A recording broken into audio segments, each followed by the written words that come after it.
Will we know how many people are here?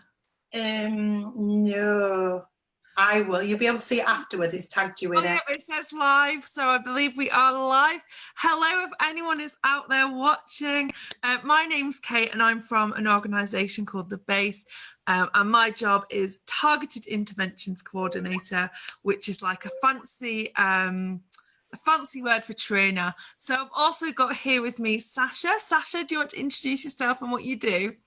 Hi, my name's Sasha and I also work for The Base. What I do is I work with children and young people. Sorry, I'm very aware I'm in a conservatory and it's hammering it down my brain, so if you can't hear me, I'll have to move. But I work with young people and children who've been impacted by parental substance misuse. Brilliant. So thanks for that, Sasha. So we're really excited to be on Youth Central and to deliver some stuff to you. This is the first time we've done a live, so bear with us because we're learning still as well.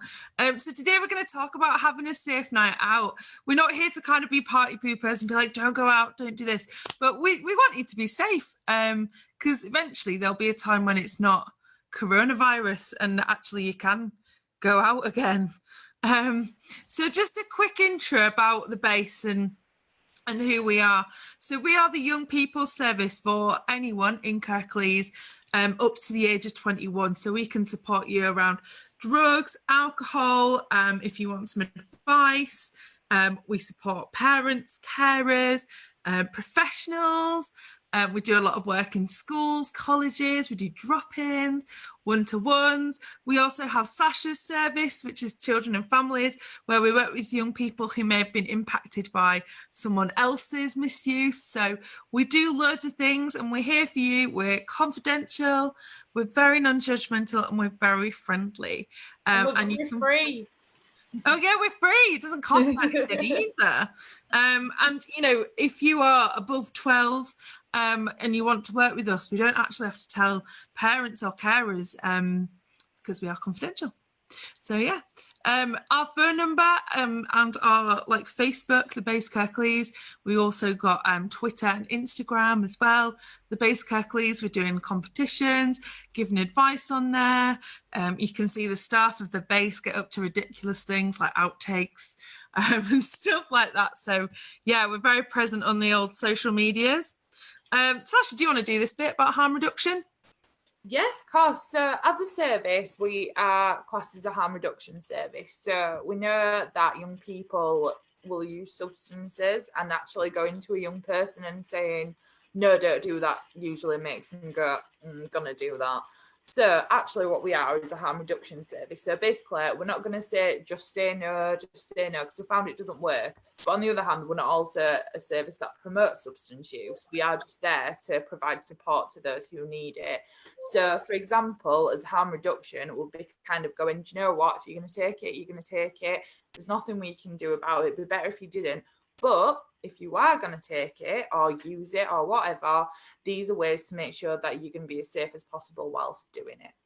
Yeah, we understand, like, you know, we know that people still smoke even though they see these things on cigarette packets that show them how dangerous it is, things like that. We know what young people are like, we know you're curious and things like that, and we're not here to judge you, but we want to keep you safe and kind of make sure that, you know, you don't come into harm's way. So that's kind of how we're gonna be talking through today's stuff. So obviously, these ground rules don't really count today because we're doing it live. Normally we do this with groups, but yeah, so I'll ignore those. Sasha, be nice to me. So today we're going to just talk about like what a unit of alcohol is, how it can affect your body, how to be safe, and then where to get some support. And I know you might have heard this before, in like PSHE or whatever, but we're going to kind of do a slightly different take on it, you know, talk a little bit about how to have that safe night out. You know, if you're going to a house party or you're going clubbing or, you know, you're going around your mate's garden because you can go in your bubbles now and you're going to be drinking. We just want to keep you safe while you do that. And we are aware people are going to be celebrating soon.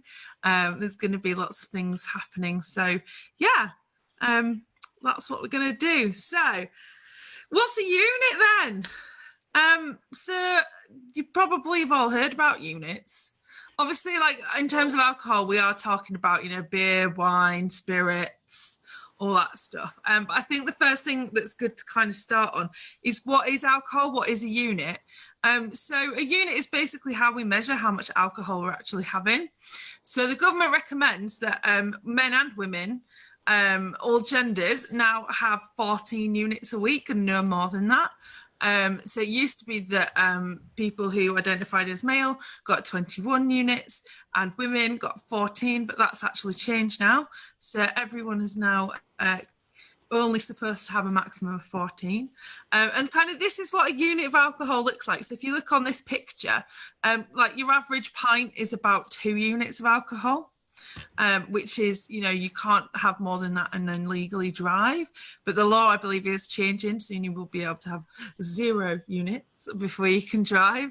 Then obviously your spirits, so your vodka, your gin, your whiskey, all that stuff.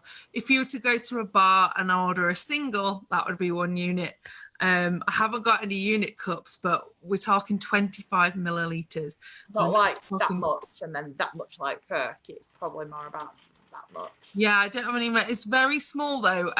If any of you ever see us at college or schools, we often bring the little cups and you can measure. So it's a very, very small amount. About a shot glass. A small shot glass is about 1 unit. And basically to keep safe, to avoid getting like medical issues and stuff, the government doesn't recommend that you drink more than 14.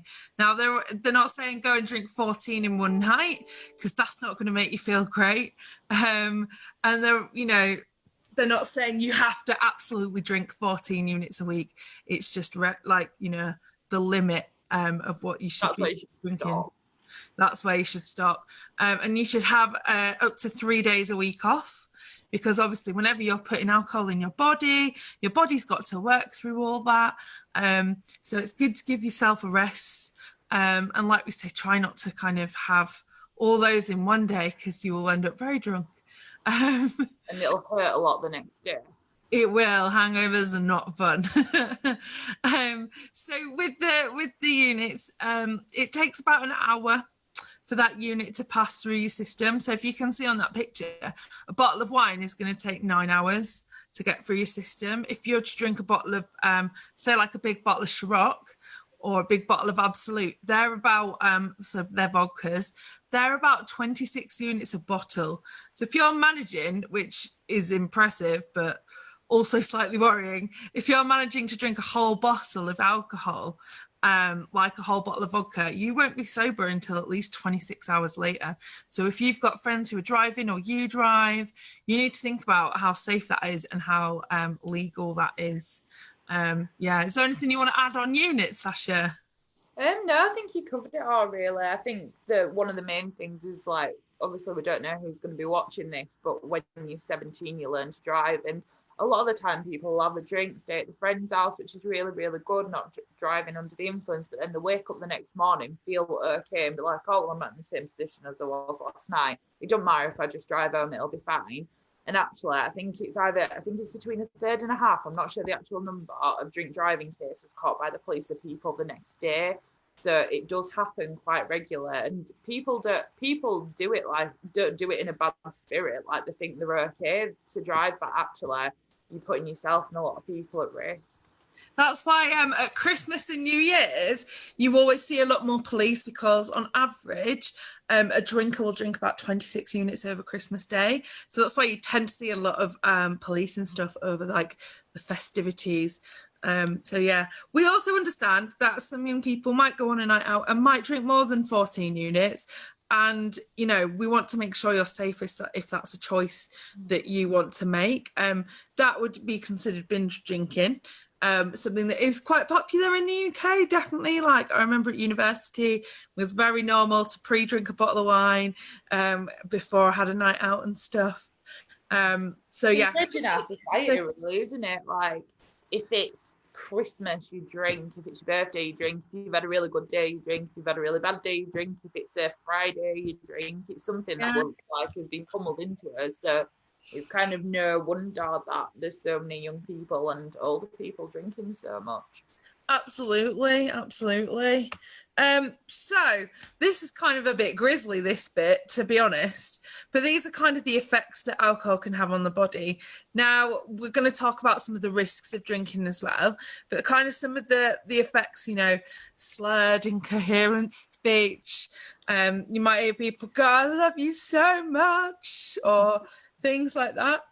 And that's because alcohol is a depressant.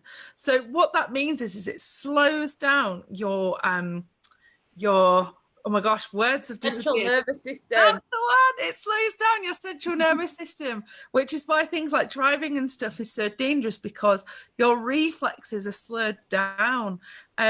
So yeah, it's a depressant drug. So obviously it leads to poor balance, clumsiness.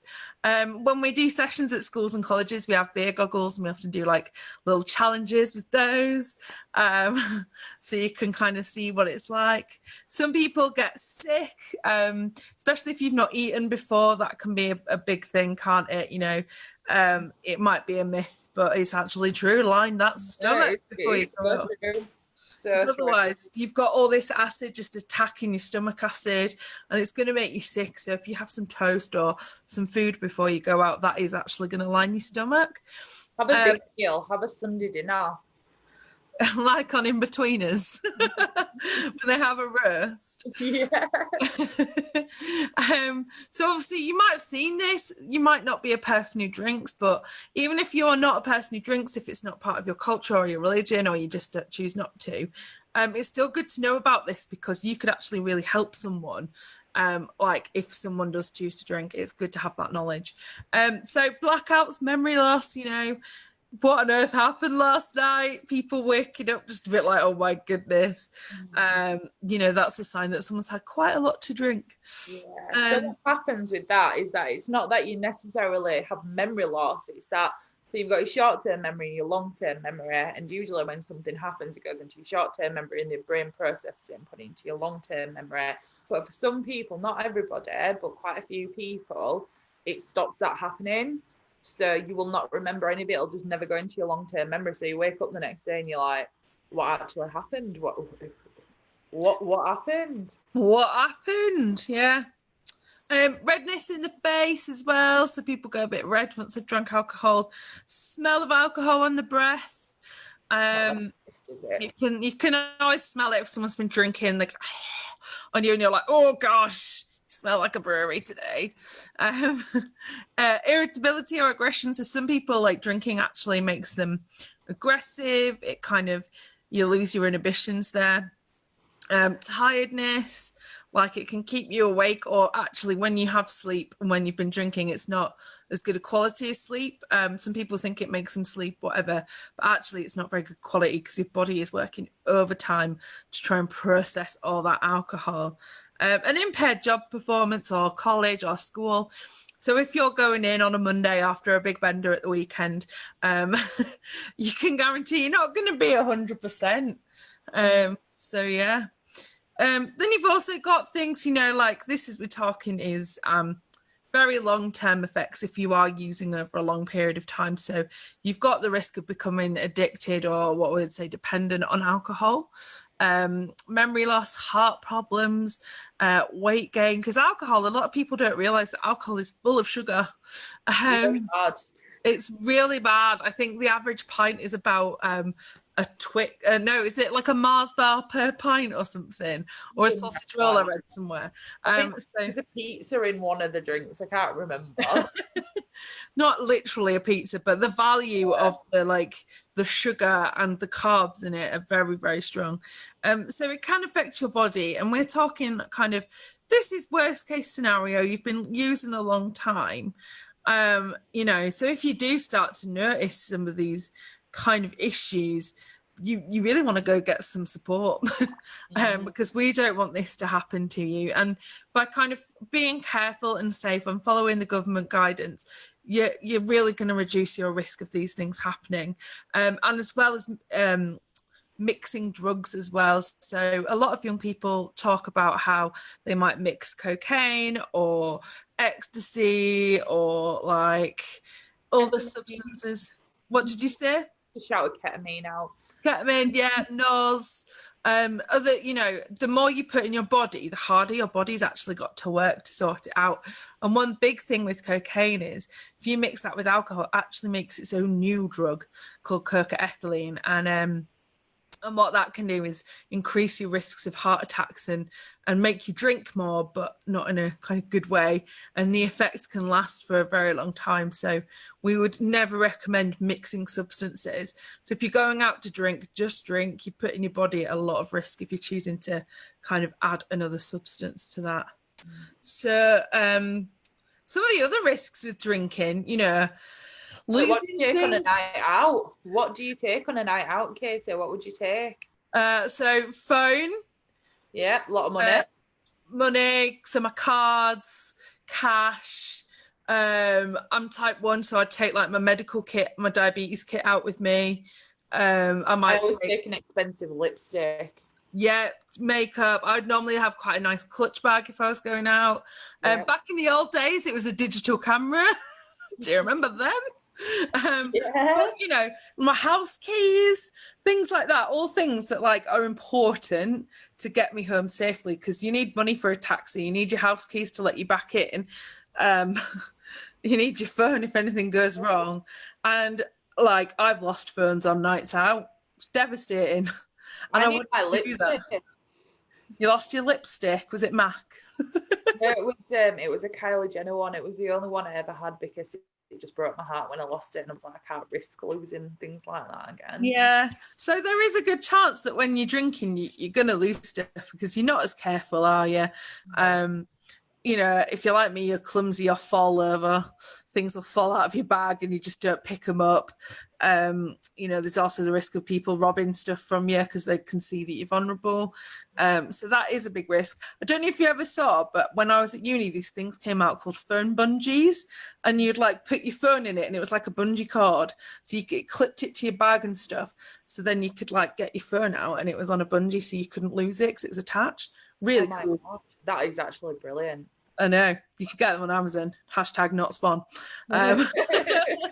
So obviously if you drink too much, you could fall unconscious. And what's one of the risks when you fall unconscious when you've been drinking, Sasha? Well, just the other people taking advantage. That's one risk, other people taking advantage of you for all sorts of reasons, which could be to rob you, it could be to abuse you in some way. But another one, especially like if you look at winter, falling unconscious in the middle of winter and it's freezing cold outside, like even if you were somewhere where you were quite safe, there was no one around, it's freezing out there. And if like I remember going out back in the day wearing like short skirts and stuff like that, it's freezing, and because your body under the influence, it doesn't kind of, have you ever heard of like, is it a beer coat? Yeah, got your beer jacket on because alcohol heats you up, doesn't it? It makes you feel warm. Yeah, so you feel like you're above that temperature. Might not even realise. Falling over and injuries. Yep. I've twisted my ankle many times. I know. I knew someone who once broke their back. Oh, that's really bad. I know someone who broke their wrist because they slipped on ice on New Year's. Ooh. And they shattered their wrist and had to have surgery. But obviously, they just couldn't balance properly because they'd been drinking. So yeah, you do, and plus, some people are more willing to take risks as well, like jump from high things or do dance moves that maybe their body is not intended to do. Yeah. So yeah, like that's some other risks. Losing inhibitions, doing things you wouldn't normally do. And one of the other risks with this is it getting on social media, and I probably should have put that on, but like would you normally in a normal day, like, get naked and let people draw on you, or, drink whatever, or, do these things. Wear at a police officer. Yeah, like things you just like have fights with people you wouldn't. And obviously now everyone's got smartphones, it's really easy for that to kind of be plastered over the internet, isn't it? And like that can come back to haunt you in the future. So one thing I'd always say is make your phone secure as well, like put a password on it. Definitely. And do you know alcohol something called a disinhibitor? Yes, I did. Oh, really? I'm always really impressed when people Do you know. like that word?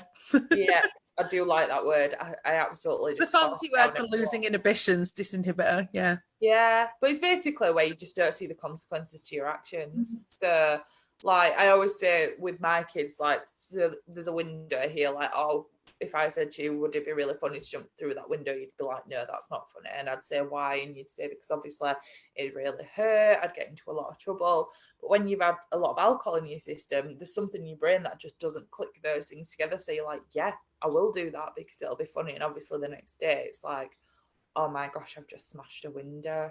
Oh, what on earth did I do that for? Yeah. Absolutely. Another one, unprotected sex. Oh, sorry, did you want me? Oh, I was just announcing it.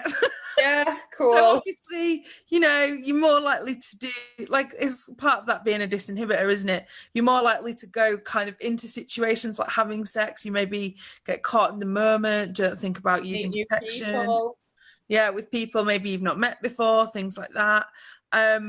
But you can get free condoms, so we'd always take a condom on a night out. You can get them if you've got the C card. You what?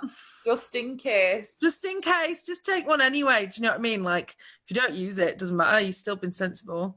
And you can get those. We give out free condoms, don't we? And there's the C card across Kirklees where you can go to different pharmacies and stuff. I know if you're in Huddersfield, the pharmacy by the bus station does C card scheme at Huddersfield Pharmacy. So yeah, very important to do that. Obviously, not only to protect yourself from having unwanted pregnancies, but also infections and things like that. So that's a good important thing to do. Getting lost. So it's kind of self-explanatory, isn't Yeah. it? Especially if you go to like maybe Leeds or Manchester, you don't know as well. You can very much easier just kind of wander off from your friends on your own little mission. And yeah, that's it. Then you're on your own. You're at even more risk. You're very vulnerable. You might not be seeing things properly, and yeah, you're lost. And that is definitely not a good thing. No, because then you're even more vulnerable, especially like if you've lost your friends, things like that, and you're on your own.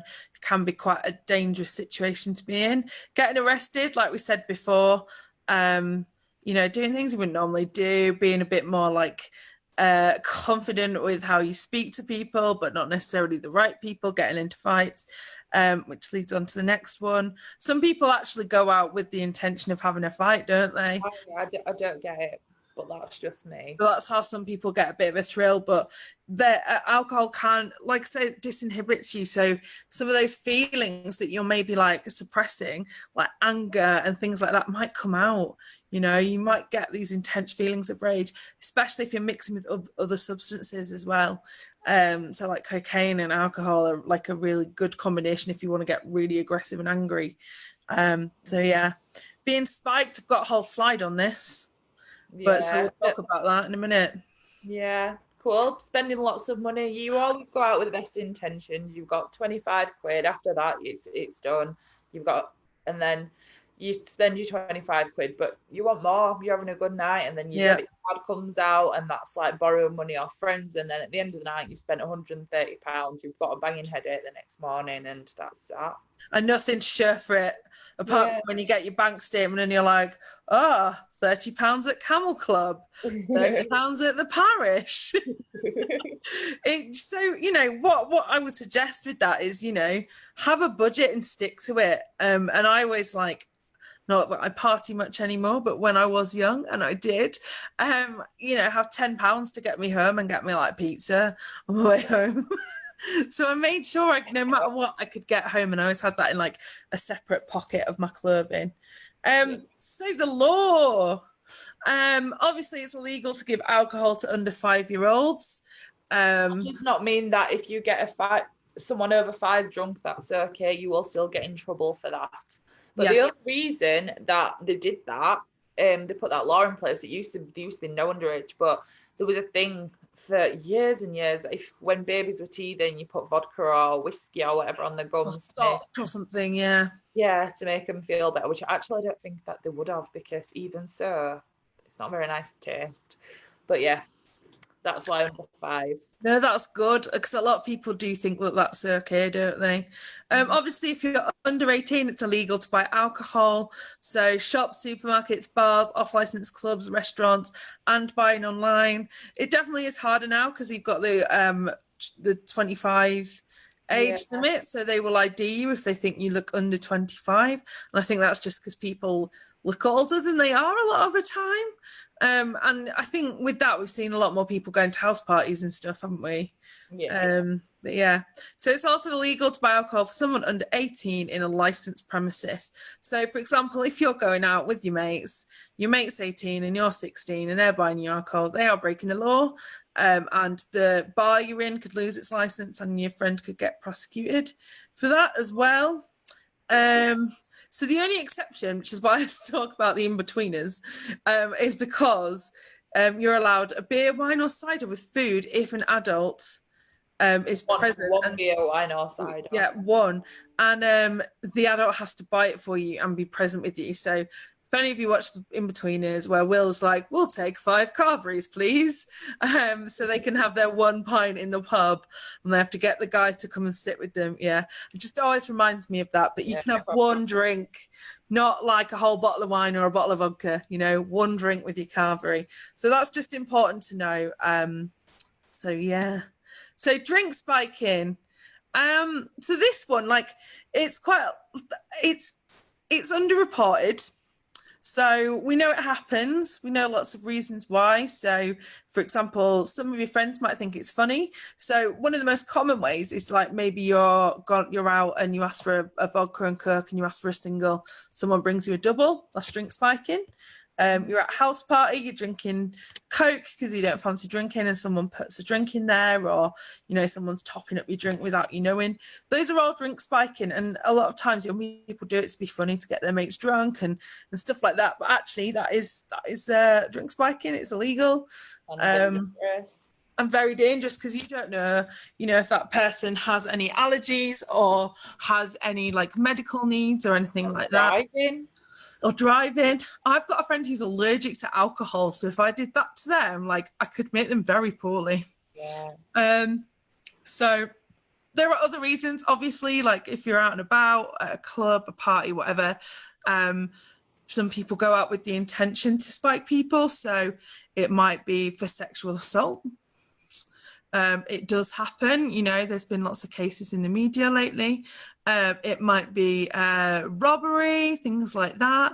They might see that you've got a nice watch on or you've got your nice Armani, so think you got money. So that's thing to be aware of. You can protect yourself. For some reason on here it says name 2 ways you could stop this drink from being spiked. He's like 5, 6. I've put loads because this is actually a question in a quiz I do at colleges, and my copy and pasting skills are not that good today, apparently. But yeah, so even like, I think one thing to remember is even bar staff can be part of it. Even people owning clubs could be involved in it. So if someone offers to buy you a drink in a club or to make you a drink or whatever, always go watch it being poured, watch what is happening to that beverage, because that's going in your body ultimately. So, you know, you want to know what's going in. So you might have heard of spikies. There should be a picture. There we go. Which you can get. They're good for bottles. So, you know, like your VKs and stuff, if you're out and about, put them in the top, and it can only fit a straw, can't fit anything else in. Another way you can protect your drink is use your thumb to cover the hole, or your hand to cover the top of the cup. If you've got your hand over it, then you can kind of generally tell if someone's tampering. Never leave your drink unattended. As soon as you put your drink round and turn around, it's kind of not your drink anymore because it literally can take a second to drop something in. Just plop, dissolved, gone. Yeah. Do you want to do the rest, Sasha? Yeah. Sorry, I'm just kind of watching now. Don't accept a drink from someone you don't know. Yeah, some people, they do have good intentions, but at 2:00 in the morning, it might not be that much of a good intention at all. And obviously, especially if you don't know them, you've never met them before, if you do have an awful reaction, you're never going to be able to kind of trace that person, or it's going to be really, really difficult. Keep an eye on your drink at all times. Don't go off and dance, then come back and drink the rest. This is really, really important. Kind of like what Katie was saying about leaving it unattended. It's the same thing. You could leave your drink there for 30 minutes or 30 seconds, but there is still a gap for somebody to go in there and do something with it, whether it would be meant in well-meaning, like, oh, it's funny, I'm just going to see if they can get a bit more drunk, or something a lot worse, as in like robbery and sexual assault. It's just not worth it. Dance with your drink, or even better, sit down with your drink, finish it, then go with your friends and have a dance and have that as a bit of a break from a drink. Does that make sense? Yeah, and please don't think we're just talking about clubs. We're talking about house parties, sitting with your mates, like wherever you go hang out, you know, the barbecues that are going to happen in the summer. Just keep an eye on your drinks. Yeah, and watch them being poured, things like that. Yeah, it's not just about clubbing. You what, sorry? Cover the cup with your hand. Cover the cup with your hand. Yeah, exactly. If you go into barbecues and house parties as well, you can get quite a lot of cups that screw top and have their own straw. And if you've got that on you as well, you're again decreasing that risk. So some top safety tips. These are good life tips, don't you think?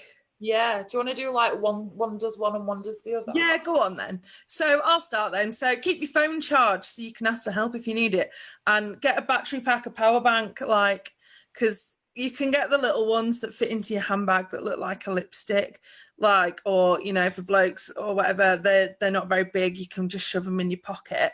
And just make sure your phone's charged before you go out, because that way if you lose your friends, you can give them a ring. If you need a taxi, if something's gone wrong, you've just got that lifeline, you've got your phone. So yeah, always keep your phone charged. And if you can get a battery pack or a power bank, they're quite cheap now. Get them. I might do them really cheap. Yeah, they do, and they're like a reasonable size. They can charge like your whole phone. So yeah, and they come with little cables as well, so you've not got all these wires hanging out and stuff. But you could also help someone else out, you know, with your power bank if something goes wrong to them. So yeah. Like, I'm just going to throw one in here, Kate. Go on. And I know I've mentioned it before, but eat before you go out. Yes, absolutely. Before you go out, because you are just putting loads and loads of alcohol into your body. Like, some people, you'll find if they've had something to eat before, like, they can go for a lot longer and have a lot better time than someone who hasn't. Because if you don't eat, there's nothing kind of to like absorb it up with. So it's, yeah, not good for you. A lot of people just mixes around, doesn't it, in your stomach, and you've got your stomach acid, and you're more likely to be sick and to throw up just pure alcohol. It's going to burn your throat and be very uncomfortable. Yeah. Whereas at least if you're like neutralizing it out a little bit with some toast or some or your carvery or whatever. I seem destined to, like, I really want to roast because of the weather. Right now I'm feeling it. I know, roast potatoes. But I think if you do that, that's going to, like, you know, it's going to be, if you do drink too much, at least there's something to throw up. Nothing worse than the dry heaves. Ugh. Anyway, I'll let you do the next one. So try not to mix drugs and alcohol, kind of like Kate said earlier. When you are kind of putting any substance into your body, whether it's alcohol, whether it's MDMA, whether it's cannabis, what you're doing is actually asking your body to do something that it wasn't really designed to do. So yeah, we're not really supposed to drink, we're not supposed to smoke, but I suppose our bodies are really, really good because they'll try and kind of find a way for us to be safe in ourselves whilst doing it. But if you're using something like alcohol, which is a massive depressant, that's going to tell your body to go low and calm, and not calm, to slow down. But then if you use something like MDMA on top of that, you're asking your body to do two separate things, and it's hard enough with one.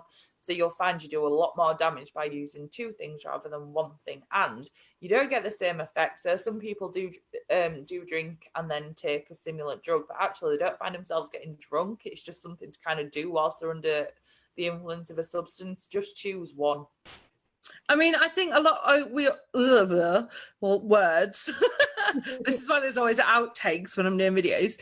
I think one we get asked about quite a lot is vodka and Red Bull and like energy drinks. And I'd say, yeah, energy drinks in the level that you have them when you're drinking, it's going to have a very similar effect because that's a lot of caffeine as well. So why we wouldn't really recommend that, because you, like Sasha said, you've got your body, one trying to up it and one trying to down it, and you can give yourself heart palpitations and just make yourself unwell. So we wouldn't recommend those as drinks really. Yeah, and plus you're not going to be able to sleep if you've had all that caffeine while you've been out as well. So yeah, the next one I've put is be with friends you trust. So if you are going on a night out and something goes wrong, you really hope that your mates would look after you. Like, and I think that's so important. Go out with people you trust, but also become that person for other people, you Make know. an So act.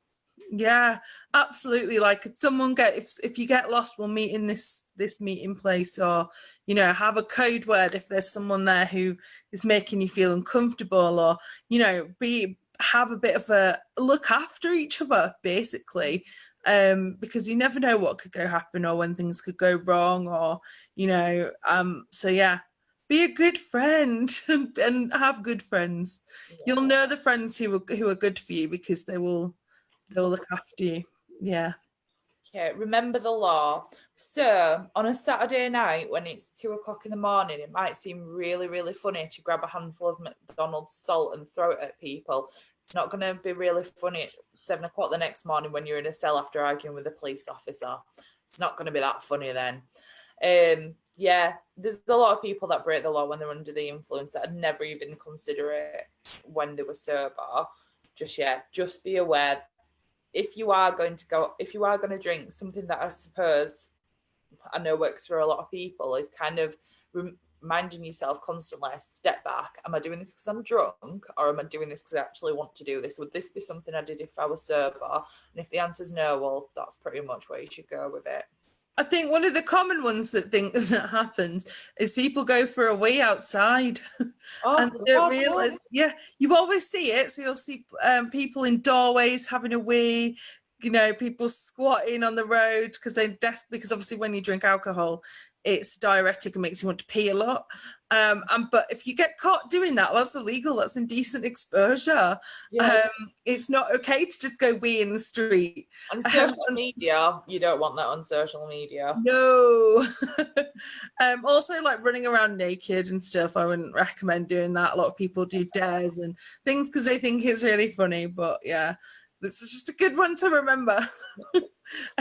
So like we said about keeping your drinks close to you and don't let them out of your sight.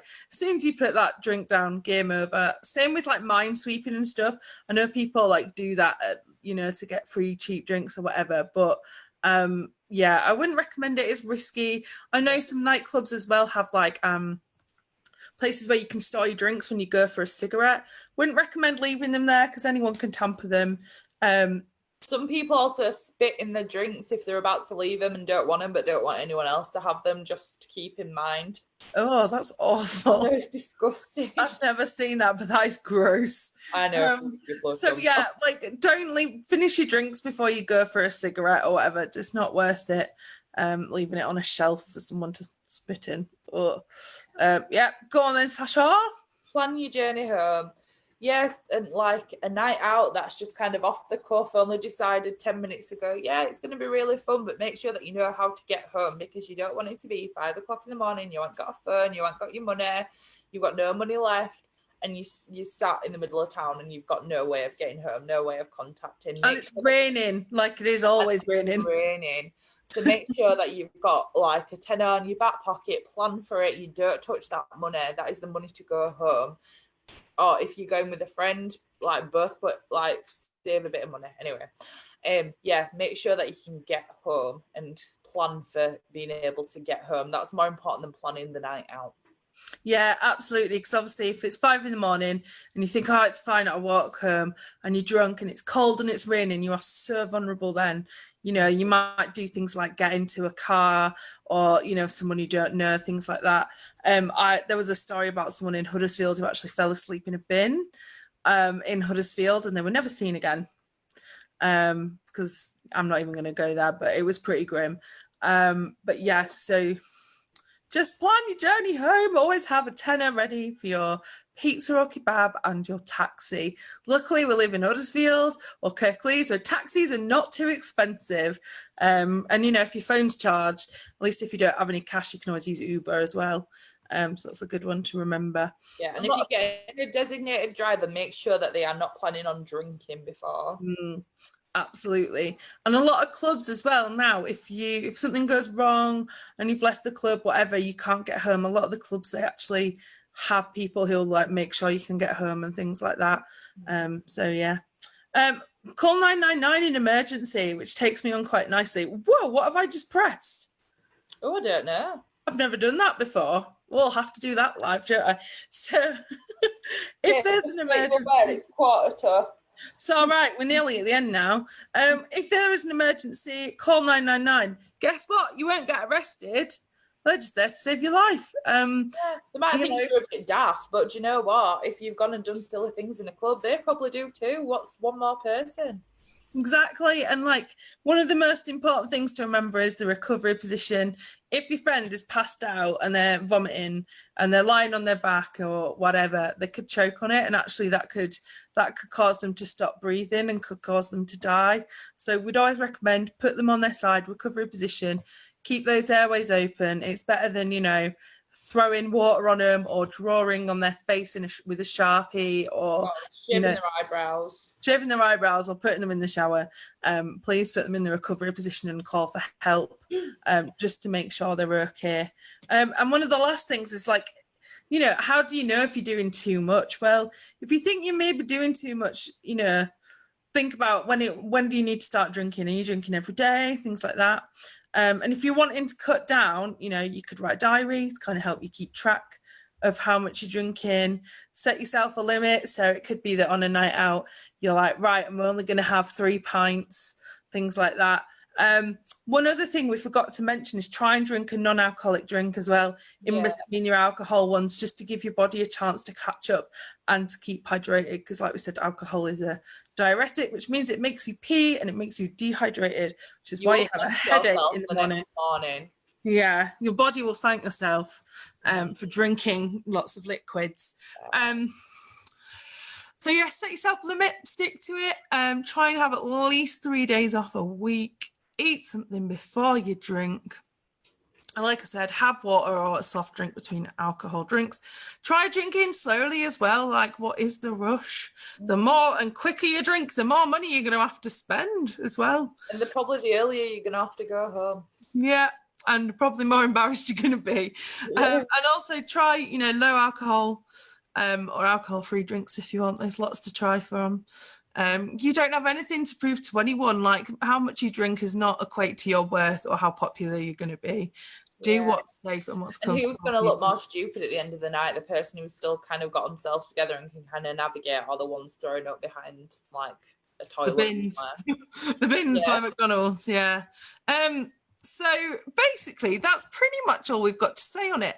If you ever have any questions or need any support, you can always ring this number, which is on the screen, and you can find it on our website as well. If you just type in the base care, please, you actually get through to me. So I'm really like, you can ask us anything. You can also, like, we're on all the social media platforms. So we're on Instagram, Facebook, Twitter, you know, YouTube. So you can find us on there. We've got the web chat facility like on Messenger. You can also, you know, on Youth Central, they speak to a youth worker. So you could always contact them and they can put you in touch with us. We're not at Brian Jackson at the moment because of coronavirus. That's what we usually are. We normally are. So when things are a little bit more normal, we'll be there. We'll also be doing drop-ins again at colleges and things like that. And some of you might see me in your lessons, which will be great. I miss doing face-to-face lessons. But we can talk to you over the phone, over WhatsApp, things like that. So you can contact us in any of those ways. Like I said, it's for young people aged 21 and under. Obviously, if you are under 12, then we have to speak to your parents to get consent. But if they don't consent, that's fine. We can still give you some information to keep you safe. And we were open Monday 9 a.m. to 7 p.m. and then Tuesday to Friday 9 to 5, where you can contact us or leave a message and we'll get back to you as soon as we can, really. But thank you for anyone who's come and watched us today. This has been the first time we've done it, so hopefully it was okay. I've been Kate from the base, and hopefully we'll see you soon. We've got more coming up over the next few weeks as well. So make sure you get onto Youth Central to access those. So thanks everybody. Thank you, Sasha. Thank you so much for Youth Central for having us. It's great to be involved with such a wonderful project, and everyone who's done it has worked so hard. So yeah, thanks everybody. Thank you. I don't know how this stops.